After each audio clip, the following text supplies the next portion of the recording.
guys and welcome to my channel. So first of all I wanted to thank all the people who commented on my previous video and subscribed. Thank you all, it means a lot. And so today I wanted to talk about a bunch of summer recommendations and I've got 10 of them. And so yeah, let's get started. So the first one is The Truth About Forever by Sarah Dessen. It's the story of Macy, who is staying at home for the summer while her boyfriend is going to brain camp, but she meets a bunch of people working at wish catering and gets entangled with them and starts working with them. And yeah, it's amazing. The second one is also by Sarah Dessen. It's called Along for the Ride. It's the story of Odin. Is that how you say your name? I don't know. And she goes with her father for the summer, and again it's the summer before college and she meets new people which changes her life, etc. And both those books are summer reads because they happen during the summer, and yeah, I found them absolutely amazing, easy reads. So yeah, that's kind of the thing for the summer. The next thing I wanted to talk is Inherited by Freedom Matthews. I have already mentioned it in a previous video, which I will link in the description. It's a story of pirates and fairies and follows a bunch of people and how they are going to get rid of the curse that forbids them to love. It's really an amazing book. It was just released at the beginning of the month and you should definitely check it out this summer. The next book I have is Us by David Nicholls. This one is more of an adult fiction. It's the story of a married couple, Douglas and Connie, and they have drifted apart, but Douglas is hoping that the trip they have planned for the summer might help them get back together. So that's basically the plot of the story, and they go all through Europe, and it's really an amazing summer read. I really enjoyed it. It's a bit long, it's about 500 pages I think. No, it's 400 pages, but it's really dense and really an amazing book. So yeah, I hope you check this one out. It's really an incredible book.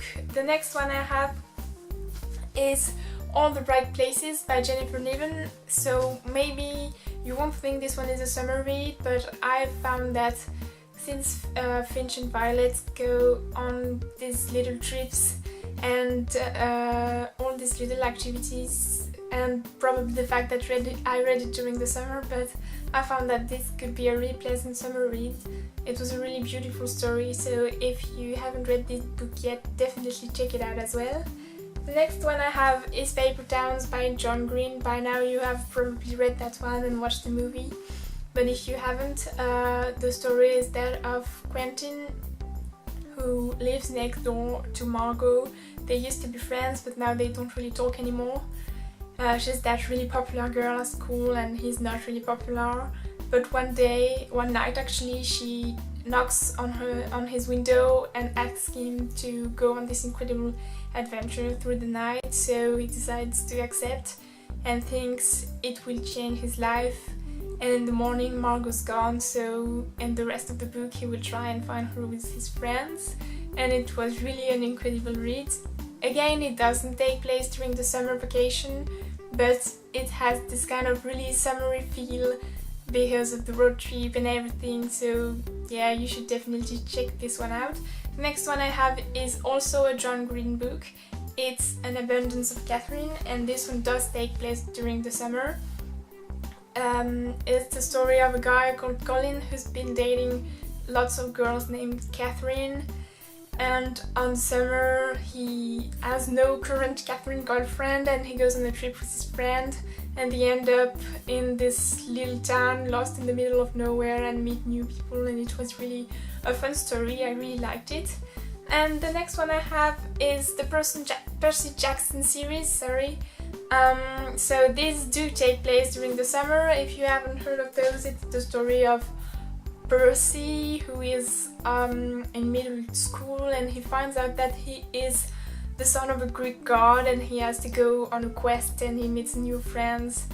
And yeah, it's really a great story. I really love this series, and yeah, they do take place during the summer because all the kids go to camp, and yeah, you should definitely check it out. The next book I have is another series, so it's the only book of the series I own, but it's The Summers of the Sisterhood. If you haven't heard of that one, it's the story of 4 girls who've been friends for a while, and they are going apart for the summer and find this incredible pair of pants that fits all of them, so they decide that they will send it to one another through the summer, and each one will join the little story that happened with the bands, and it was really a light and fun read. I haven't read the entire series. I actually don't remember if I read 3 or 4 books in the series, so I will try and finish them soon, and I hope you check them out as well because it was really pleasant. And now I have one last book for these recommendations. It's The Weaver's Riddle by C.M. Lucas. This is the first edition. It has been since re-edited by Aftoms, and the main character, Anya, is an orphan, and she was raised with other orphans, and she's really attached to this special bookshop because she thinks it's linked to her mother, but the shop is about to close because the owner cannot take care of it anymore, so she goes on this quest with her friends to find a way to keep the bookshop working, and they all go through lots of adventures, and there will be a sequel, and it's definitely an amazing read. I have reviewed it on my blog. I will link it in the description, as well as all the stuff related to these books that I have posted, so you can find out more about them if you'd like. And that's it for today. I hope you enjoyed this little video. Thanks for watching. Maybe give it a thumbs up and subscribe to my channel if you'd like. And I'll see you around. Bye!